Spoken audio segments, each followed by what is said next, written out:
오늘 말씀에서 예수님께서는 네 가지를 말씀하시죠. 첫 번째가 뭡니까? 비판하지 말라. 그리고 정죄하지 말라. 용서해라. 그리고 주어라. 이 네 가지 명령의 말씀 중에서 오늘 제가 주목하고 싶은 말씀은 비판하지 말라. 그리고 정죄하지 마라. 이 말씀입니다. 그런데 말씀을 여러분이 들을 때 약간의 오해가 있을 것 같아서 먼저 드리고 싶은 말씀이 있습니다.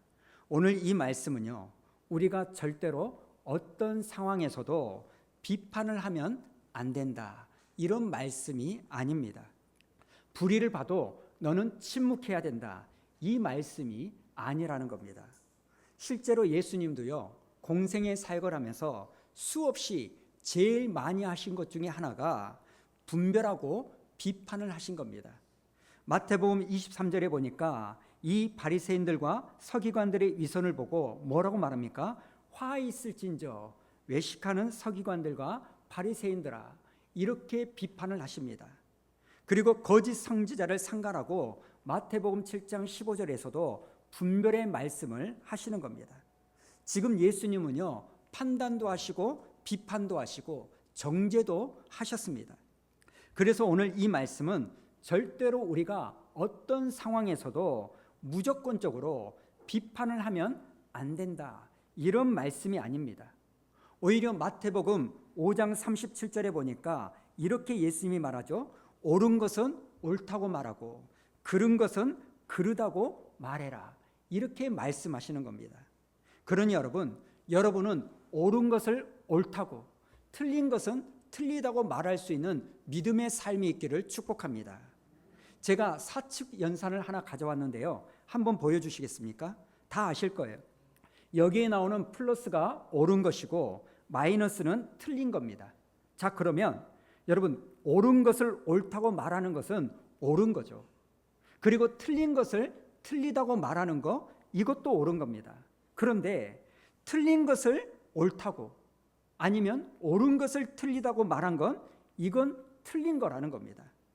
그런데 오늘 예수님께서 뭐라고 말씀하셨냐? 비판하지 말아라, 이런 말씀을 하셨습니다. 그럼 이게 무슨 뜻일까요? 우리는 성경을 정확하게 봐야 되는 거예요. 오늘 말씀은 무슨 상황에서도 너희는 비판하지 말아라, 이 말씀이 아니라 그냥 비판을 안 하는 게 좋겠다. 왜요? 너희가 비판을 안 하면 너희도 비판을 받지 않기 때문이다. 그냥 이 말씀을 하신 겁니다. 그런데 동일한 말씀이 나오는 마태복음 7장을 보면 이 순서가 이렇게 바뀌는데요. 한번 화면을 보여주시겠습니까? 어떻게 이야기합니까? 너희가 비판을 받고 싶지 않으면 비판을 하지 말아라. 그래서 제가 보기에 오늘 이 예수님의 이 말씀은 너희는 비판을 해서는 안 된다, 이 말씀이 아니라 우리가 비판을 할 때는 조심하게 비판해야 된다, 이런 의미라는 겁니다. 그래서 오늘 설교 제목이 뭡니까? 비판을 할 때 우리가 기억해야 될 세 가지, 이 부분을 잡아봤습니다. 그럼 여러분, 우리가 비판을 해야 될 때 조심해야 될 게 뭘까요?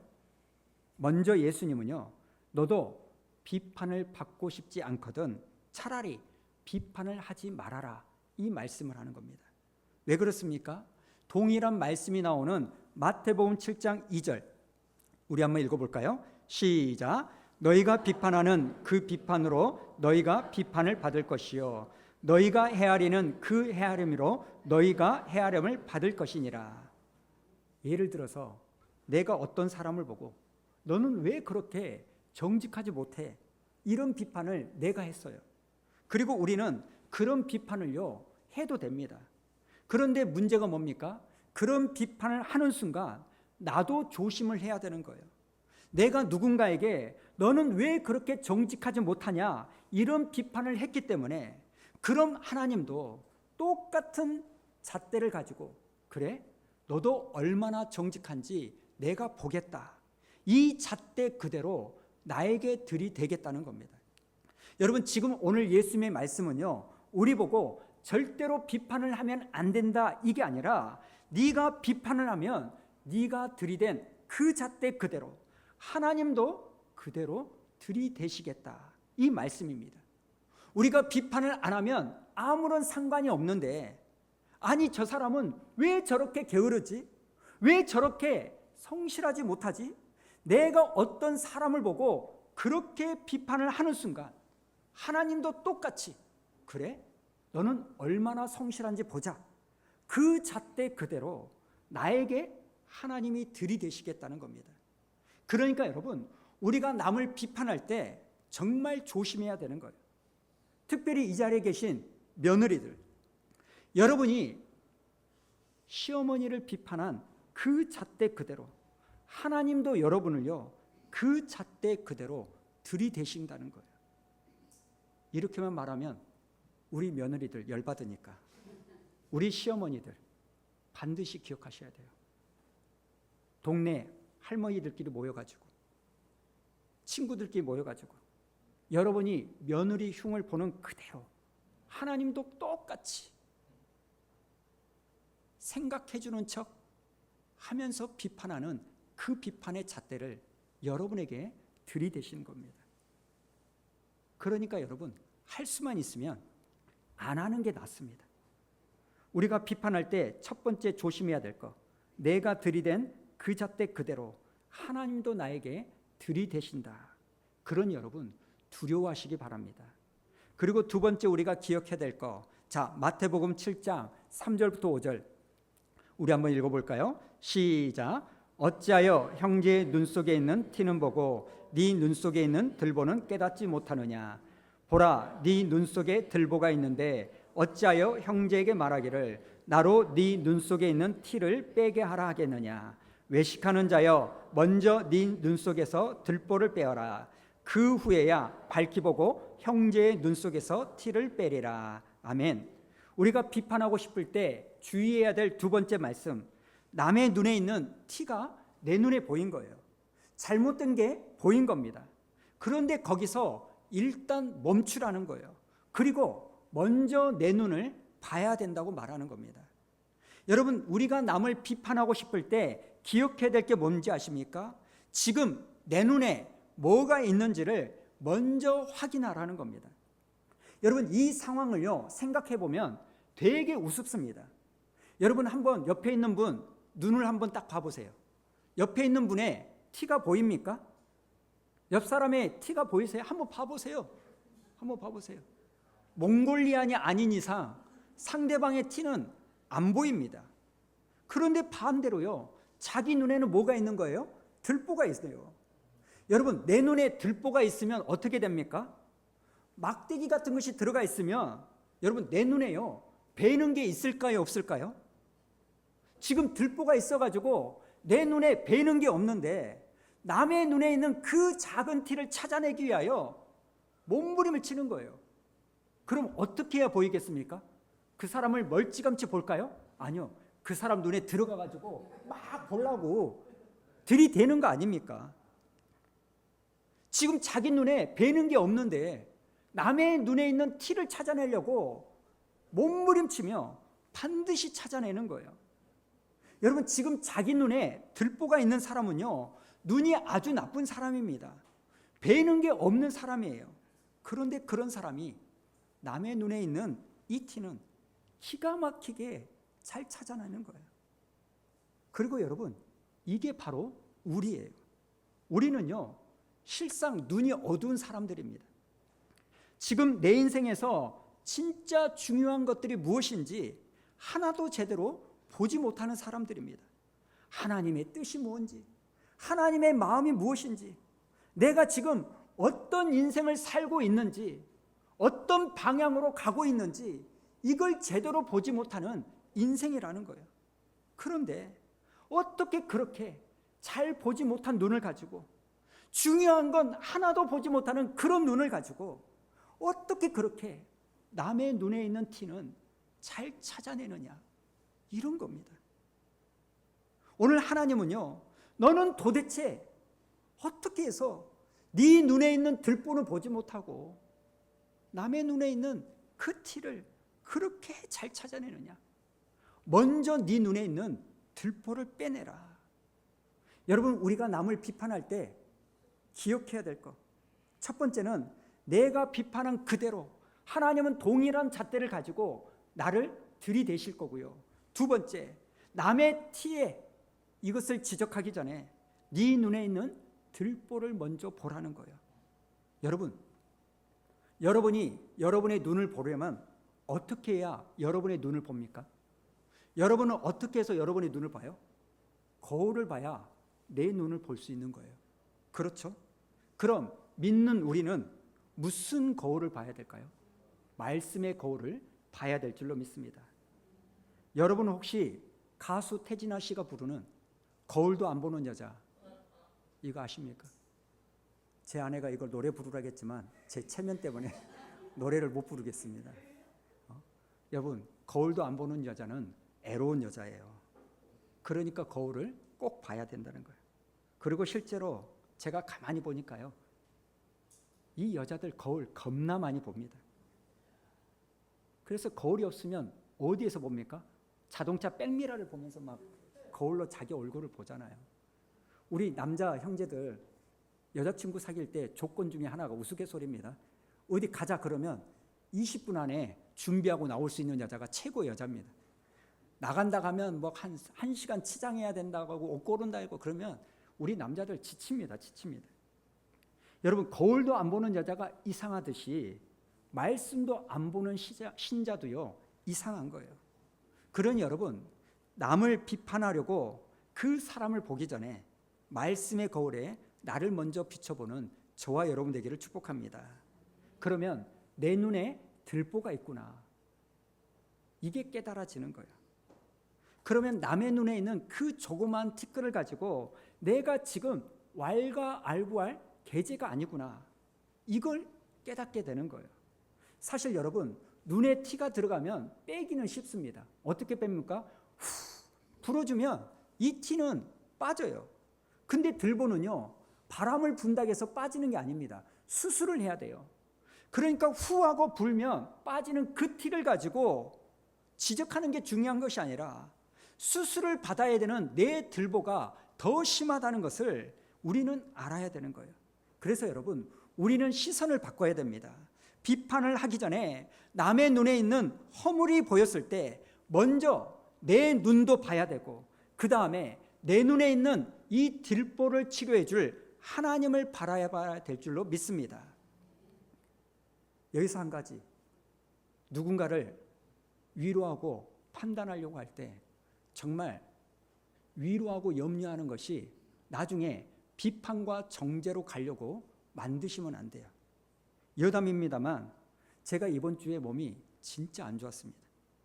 자꾸 몸이 깔아지고요, 너무 힘든 거예요. 막 축축 처지면서 너무 힘들어가지고 눈에 실핏줄이 다 터졌어요. 아주 제가 병원에 가가지고 이제 링거까지 좀 맞아봤는데, 이걸 이제 실핏줄 터지니까 우리 아이들이 걱정하잖아요. 아빠 이렇게 몸이 힘들기까지 있으면 어떻게, 빨리 병원 갔어야지, 막 그러다가 거기까지는 괜찮아요. 근데 그 선을 넘잖아요. 그러니까 날 더운데 왜 달려? 왜 운동해? 그러니까 쩔어지. 그 말을 막 하면서 저를 막 정죄하는데 내가 드는 생각이, 내가 욥이고 저놈은 욥의 친구들이구나. 나를 염려하는 것을 넘어서 이제 정죄하는구나, 이런 생각을 하는 거예요. 누구라고 파악하려고 하지 마세요. 누군지. 여러분, 우리가 알아야 될 건 내 눈에 있는 들보는 보지 못하면서 자꾸 다른 사람의 흠이 자동적으로 되는 거. 누군가를 칭찬해 주려면 연구해야 되고 생각해야 되고 고민해야 되는데, 지적하려면 그냥 자동이야. 이건 문제가 있는 거예요. 여러분의 삶에서 여러분, 지적하는 이야기보다 칭찬하고 격려하는 말들, 그냥 문제 풀 때만 정답을 쓰는 것이 아니라 내 삶의 정답을 쓰고 살아가는 저와 여러분 되기를 축복합니다. 이게 우리가 비판할 때 기억해야 될 두 번째입니다. 자, 그럼 세 번째가 뭐냐? 누가복음에는 없는데 동일한 말씀이 나오는 마태복음에만 있는 말씀이 있습니다. 자, 마태복음 7장 5절을 한번 보십시오. 외식하는 자여, 먼저 네 눈 속에서 들보를 빼어라. 그 후에야 밝히 보고 형제의 눈 속에서 티를 빼리라. 그리고 그 다음에 뭐라고 나오냐? 거룩한 것을 개에게 주지 말며 너희 진주를 돼지 앞에 던지지 말아라. 지금 예수님께서 비판에 대한 말씀을 하다가 뜬금없이 이 이야기를 하니까 사람들이 당황을 합니다. 아니, 이 말씀을 어떻게 해석해야 될까? 그래서 어떤 사람은 여기서 말하는 거룩한 것과 진주를 뭐라고 말하냐? 복음이라고 말합니다. 이 거룩한 복음을 아무한테나 전하지 말아라. 개 같고 돼지 같은 사람에게 전해봤자 그런 사람들은 그 가치를 모른다는 거예요. 그러니 전도도 복음도 사람 봐가면서 전해라. 이런 식의 설교를 하는 분이 있습니다. 물론 어떤 점에서는 이런 적용을 할 수 있다고 저도 생각을 합니다만, 여러분, 성경 해석의 기본 원칙은요, 그 말씀 문맥 가운데서 우리가 해석을 해야 되는 거예요. 지금 예수님은 분명하게 비판에 대한 말씀을 하시다가 이 말씀을 하십니다. 지금 비판하지 말아라 이 말씀을 하다가 이 말씀이 아직 끝나지 않는 상태에서 이런 말씀을 하셨다면, 여러분, 이 말씀의 자연스러운 해석은 비판과 관련된 해석이 되어야 됩니다. 그래서 제가 보기에는요, 우리가 비판을 하기 전에 기억해야 될 세 번째가 뭐냐? 쉽게 말해서 사람 봐가면서 비판하는 게 좋다고 저는 생각합니다. 여러분, 우리가 하는 이 비판과 권면이 때로는 거룩하고 귀한 진주와 같은 이것이 될 수 있습니다. 왜냐하면 그 사람의 미워서가 아니라 그 사람을 살리기 위해서 하는 이 권면과 비판은요, 거룩하고 진주와 같이 귀한 겁니다. 그런데 여러분, 그 비판과 권면을 받는 사람이 누구냐에 따라서 그 거룩하고 귀한 이 비판과 조언이요, 아무런 소용이 없을 때가 있다는 겁니다. 그리고 성경을 보면 그런 말씀이 있습니다. 잠언 9장 7절을 보면 사람을 봐가면서 비판하라. 우리 한번 읽어볼까요? 시작. 거만한 자를 징계하는 자는 도리어 능욕을 받고 악인을 책망하는 자는 도리어 흠이 잡히느니라. 거만한 자를 책망하지 말라. 그가 너를 미워할까 두려워하니라. 지혜 있는 자를 책망하라. 그가 너를 사랑하리라. 아멘. 지금 거룩한 것을 개에게 던지지 말고 진주를 돼지에게 주지 말라. 이 말씀과 통하는 겁니다. 잠언 23장 9절을 보면 미련한 자의 귀에 말하지 말지니 이는 그가 네 지혜로운 말을 없인 여길 것임이라. 여러분, 슬프지만요, 우리가 인정해야 될 사실이 하나 있는데 조언을 안 하는 게 나은 사람도 있다는 겁니다. 정말 그 사람을 생각하여 해준 거룩하고 진주와 같은 권면임에도 불구하고 그 좋은 것을 받아들일 준비가 안 된 사람도 분명히 있다는 겁니다. 그래서 우리는요, 조금 더 기다릴 필요가 있습니다. 그게 그 사람을 위해서도 그리고 나를 위해서도 기다리는 게 좋다, 이 말씀인 것 같습니다. 저는 오늘 여러분에게 비판을 하고 싶을 때 기억해야 될 거 세 가지를 말씀드렸습니다. 오늘 말씀은 우리가 절대로 비판을 하면 안 된다, 이 말씀이 아닙니다. 옳은 것은 옳다고 말할 줄 알아야 되고 틀린 것은 틀리다고 말할 줄 알아야 됩니다. 다만 그런 비판을 할 때 기억해야 된다는 거예요. 첫 번째, 비판에는요, 위험이 따릅니다. 내가 비판을 안 하면 아무런 문제가 없는데 내가 어떤 잣대를 가지고 누군가에게 그 잣대를 들이대면 하나님도 동일한 잣대로 나에게 들이대시겠다는 거예요. 두 번째, 남을 비판하기 전에 나 자신을 먼저 보라는 겁니다. 그러면 내가 남을 비판할 처지가 아니라는 거, 이걸 알 거라는 거예요. 내 눈에 있는 그 들보를 보고 하나님을 찾으라, 이렇게 말씀하십니다. 그리고 세 번째, 비판은 거룩하고 귀한 진주와 같지만 그 애정어린 비판도 쉽게 말해서 듣는 사람 봐가면서 해야 된다, 이렇게 말씀하십니다. 그리고 제가 오늘 설교를 마무리하면서 마지막으로 드는 생각이 뭐냐면, 만약 하나님께서 오늘 말씀대로 내가 남을 판단한 그대로 나를 하나님이 판단하시겠다면, 내가 들이댄 그 잣대 그대로 하나님이 내게 그 잣대를 들이대시겠다면 이걸 거꾸로도 생각할 수 있다고 생각합니다. 여러분, 누가복음은 오늘 예수님께서 4가지 명령을 말씀하셨다. 제가 말씀드렸습니다. 첫째가 뭡니까? 비판하지 말라, 정죄하지 말라, 용서하라, 그리고 주라. 여러분, 여기에 나오는 2가지는 부정적인 명령에 나오는 말씀입니다. 만약 이렇게 비판하지 않고 정죄하지 않고 내가 비판하는, 정죄하는 이 잣대 그대로 하나님이 내게 들이대시겠다면 거꾸로 뒤에 나오는 2가지, 용서, 주어라. 내가 누군가를 용서한다면 하나님이 나를 어떻게 할까요?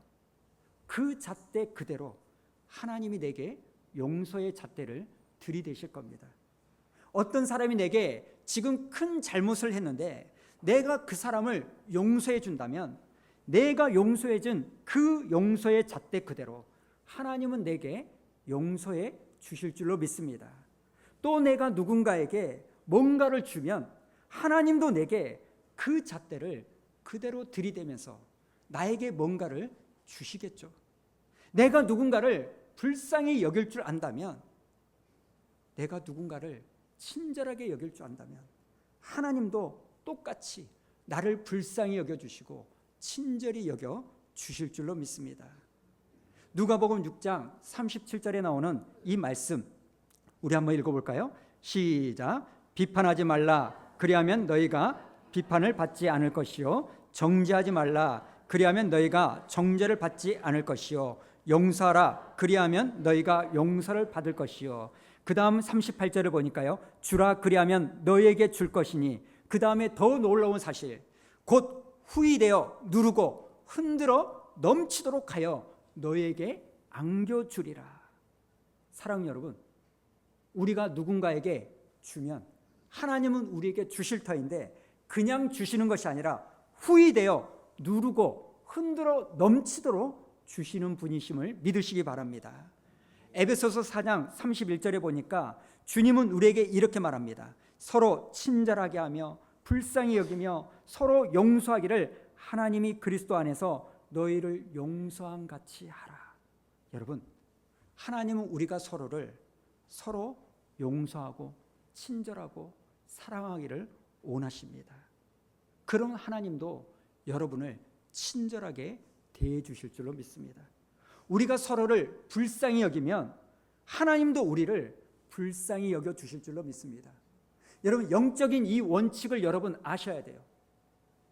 우리가 먼저 사랑하면, 우리가 먼저 용서하면, 우리가 먼저 주면 하나님이 우리에게 용서를 주시고 친절하게 해주시고 베풀어 주신다는 거예요. 이 영적인 순서를 잘 보셔야 돼요.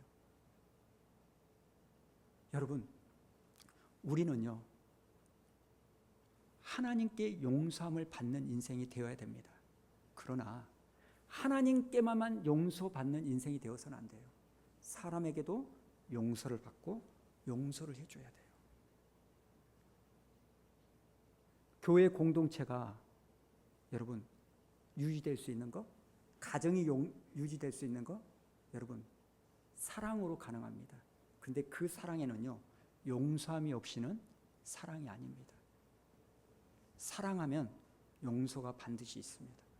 사랑한다면서 용서함이 없는 사람이 있어요. 사랑한다면서 가혹함만 있는 사람이 있어요. 사랑한다면서 채찍만 있는 사람이 있어요. 사랑한다면서 달달 볶는 것만 있는 사람이 있어요. 그건 사랑이 아니라 집착이고 강박이고 폭력입니다. 저와 여러분의 삶 가운데서 사랑하신다면 용서가 드러나는 인생이 되기를 원합니다. 하나님께서 우리를 그렇게 되면 용서해 주실 줄로 믿습니다.